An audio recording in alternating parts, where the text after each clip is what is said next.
दोस्तों वैसे आज हम इंसानों ने विज्ञान की मदद से सभी प्रश्नों के उत्तर का जवाब तलाशा है, मगर इस ब्रह्मांड के कुछ ऐसे भी सवाल हैं जिनका जवाब आज विज्ञान के पास भी नहीं है, जिनका जवाब तलाशने में वैज्ञानिकों के भी पसीने छूट जाते हैं।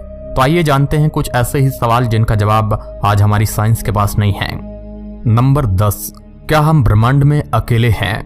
दोस्तों जिन 10 सवालों का जवाब साइंस के पास नहीं है उनमें सबसे महत्वपूर्ण एक ये भी है कि ब्रह्मांड में अरबों खरबों की संख्या में तारे मौजूद है और इन तारों के इनसे भी ज्यादा ग्रह है और ग्रहों के उपग्रहों की तो गिनती ही नहीं है। तब सवाल ये उठता है कि क्या सिर्फ पृथ्वी ही एकमात्र ऐसा ग्रह है जहां जीवन है, या पृथ्वी के अलावा भी कोई और ग्रह है जहां जीव जंतु है, और अगर हैं तो वह कैसे दिखते होंगे, हमसे ज्यादा विकसित होंगे या हमसे कम? अभी इसके बारे में विज्ञान कुछ भी नहीं जान पाया है।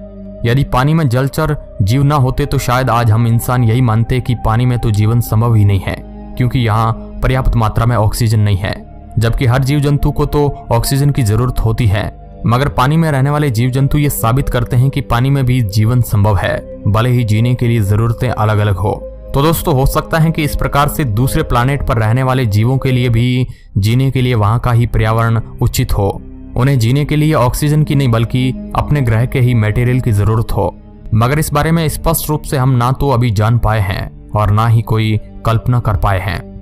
नंबर 9, क्या भगवान है? दोस्तों हम ईश्वर को कई नामों से जानते हैं, जैसे कि गॉड, अल्लाह, भगवान, खुदा इत्यादि। लगभग सभी मनुष्य यही मानते हैं कि सृष्टि का निर्माण ईश्वर ने ही किया है, परंतु वैज्ञानिकों में इस बात का हमेशा से ही मतभेद होता आ रहा है। कुछ वैज्ञानिक ईश्वर को मानते हैं तो कुछ नहीं मानते हैं, मगर ज्यादातर वैज्ञानिक इस बात को मानते हैं कि साइंस के अनुसार लगभग 14 अरब साल पहले एक भयंकर विस्फोट हुआ था जिससे ब्रह्मांड का निर्माण हुआ। परंतु यह विस्फोट आखिर क्यों हुआ और इससे पहले क्या था, इस सवाल का उत्तर विज्ञान के पास नहीं है। धरती पर जीवन की हलचल कैसे हुई इस विषय पर भी साइंटिस्ट आपस में उलझे हुए हैं। बिग बैंग और क्वांटम फिजिक्स की रहस्यमय दुनिया, जीवन जीने लायक धरती, सूर्य से इसकी बिल्कुल सही दूरी, इसका वातावरण, इसका चंद्रमा, ऋतुओं का आना जाना, दिन रात, नर नारी का होना, सब कुछ इतना व्यवस्थित है मानो किसी ने सोच समझकर बनाया हो। यही सारी बातें कई लोगों को ये सोचने पर मजबूर कर देती है कि सृष्टि अपने आप तो नहीं बनी, बल्कि इसको किसी ने बनाया है और उसी को हम ईश्वर कहते हैं। मगर क्या भगवान का इस दुनिया में अस्तित्व है या नहीं, इस सवाल के निष्कर्ष पर आज तक वैज्ञानिक नहीं पहुंच पाए हैं। नंबर 8, ब्रह्मांड किस चीज से मिलकर बना है? दोस्तों जो भी मटेरियल हम अपने आसपास देखते हैं वह एटम से बने हैं, मगर समस्त ब्रह्मांड का केवल 5% हिस्सा ही एटम से बना हुआ है। बाकी 95% हिस्सा किस मटेरियल से बना है ये हम नहीं जानते हैं। अब तक वैज्ञानिकों ने जितना भी अध्ययन किया है उससे ये पता चलता है कि ब्रह्मांड का ज्यादातर भाग 2 चीजों से मिलकर बना है। पहला है डार्क मैटर। वैज्ञानिकों का मानना है कि यह नॉर्मल मैटर से बिल्कुल अलग तरह का मैटर होता है। दरअसल इसका काम ब्रह्मांड में बड़े पिंडों को आपस में जोड़ने का होता है। आप ये कह सकते हैं कि यह गैलेक्सीज को आपस में बांधने का काम करता है। दूसरा है डार्क एनर्जी। यह एक इस प्रकार की ऊर्जा है जिसे इंसान और इंसान के आधुनिक यंत्र नहीं देख सकते हैं। हम बस इसके द्वारा किए गए कामों को ही देख पाते हैं और उसी से अंदाजा लगा पाते हैं कि डार्क एनर्जी के जैसी चीज भी हमारे ब्रह्मांड में मौजूद है। आप ये कह सकते हैं कि इस ऊर्जा के कारण ही ब्रह्मांड लगातार फैल रहा है, क्योंकि डार्क एनर्जी और डार्क मैटर ना तो दिखाई देते हैं और ना ही किसी इलेक्ट्रोमैग्नेटिक रेडिएशन से डिटेक्ट किए जा सकते हैं। इनके बारे में जानना विज्ञान के लिए आज भी लगभग नामुमकिन सा लगता है। नंबर 7, ब्लैक होल के अंदर क्या है? दोस्तों जिनको ब्रह्मांड के बारे में जानने की इच्छा होगी उन्होंने एक ना एक बार तो ब्लैक होल के बारे में जरूर सुना होगा।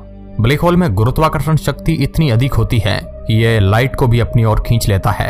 यानी अगर आप किसी टॉर्च से ब्लैक होल के ऊपर से दूसरी तरफ प्रकाश भेजने की सोचेंगे तो आपकी टॉर्च की रोशनी सीधे ना जाकर मुड़ जाएगी और नीचे ब्लैक होल में चली जाएगी। हम पिछले कुछ दशकों में ब्लैक होल के बारे में बहुत सारी जानकारी इकट्ठा कर पाए हैं, लेकिन हम अभी तक ये नहीं जानते हैं कि उसकी दूसरी तरफ क्या है।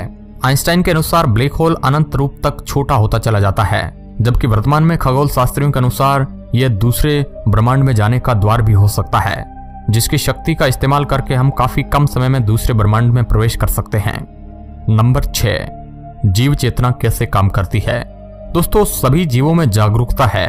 हम अपने आसपास के वातावरण को समझ सकते हैं, हम अपने अस्तित्व के बारे में सवाल कर सकते हैं, हम अपना मकसद जानने की उत्सुकता रखते हैं। तो तथा एक दूसरे से बात कर सकते हैं और यही बात हमें सभी जीवों में सर्वोत्तम बनाती है।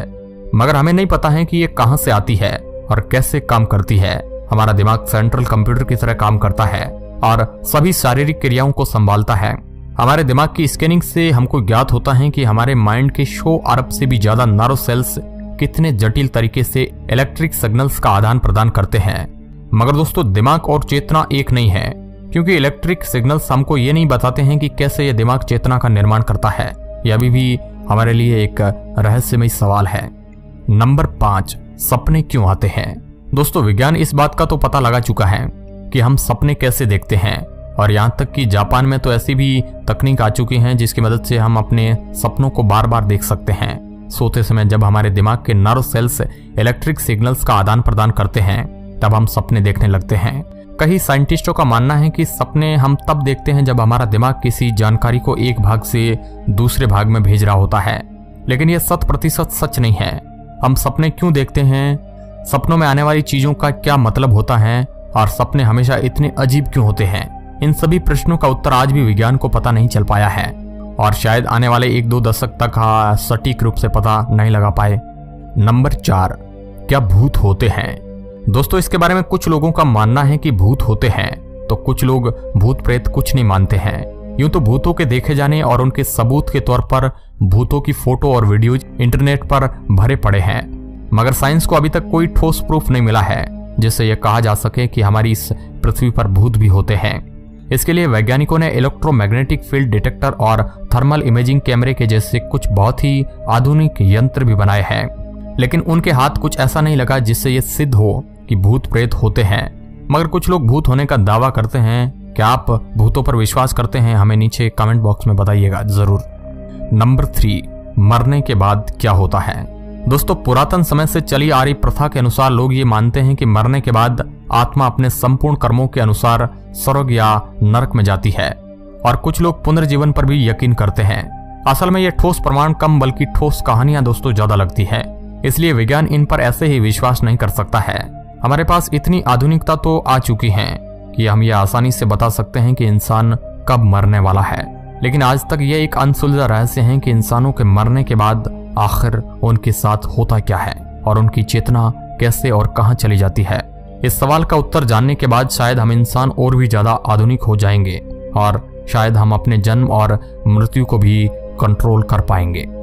नंबर 2, धरती पर जीवन कैसे आया। दोस्तों, हम इंसानों के पास जितने भी अनसुलझे सवाल है उनमें से सबसे जरूरी यही सवाल है कि आखिर हम इंसान इस पृथ्वी पर कैसे आए, या ये कह सकते हैं कि इस पृथ्वी पर जीवन की शुरुआत आखिर हुई कैसे। कई साइंटिस्टों का यह मानना है कि कुछ धूमकेतु के पृथ्वी पर गिरने की वजह से ऐसा हुआ। इस थ्योरी को समर्थन करने वालों के मुताबिक उन धूमकेतु में जीवन को पैदा करने के लिए पर्याप्त और महत्वपूर्ण मटेरियल होंगे, लेकिन इस बात से एक और बाधा खड़ी हो जाती है कि अगर ऐसा है तो उनमें से कुछ धूमकेतु और भी ग्रहों पर जाकर गिरे होंगे, जिसका मतलब यह है कि उन ग्रहों पर भी जीवन जरूर मौजूद होगा। खैर, यह बहुत ही उलझी हुई गुत्थी है। भले ही विज्ञान आज इसका उत्तर ना जान पाए, लेकिन आने वाले कुछ समय में विज्ञान इन सभी सवालों का उत्तर हमें जरूर देगा। नंबर 1, साइकिल सीधी कैसे रहती है। यह सवाल भले ही बहुत अजीब और बेवकूफी वाला लगे, लेकिन यह बात सच है कि आज तक के सबसे कठिन प्रश्नों में इसका भी नाम शुमार है।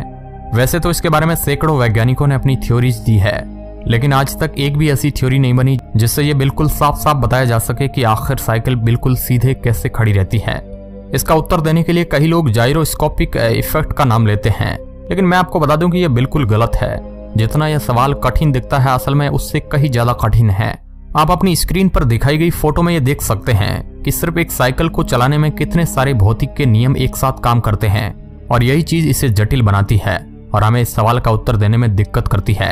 आपके दिमाग में भी कभी ना कभी तो यह सवाल आया ही होगा कि जब साइकिल सीधे खड़ी रहती हैं तब वह गिर जाती हैं, लेकिन जब हम उसे चलाना चालू कर देते हैं तो वह नहीं गिरती है, ऐसा क्यों?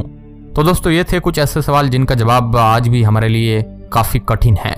आपको इनमें सबसे कठिन प्रश्न कौन सा लगा, हमें कमेंट बॉक्स में अपनी राय जरूर दीजिए। वीडियो के अंत तक बने रहने के लिए आपका बहुत बहुत धन्यवाद।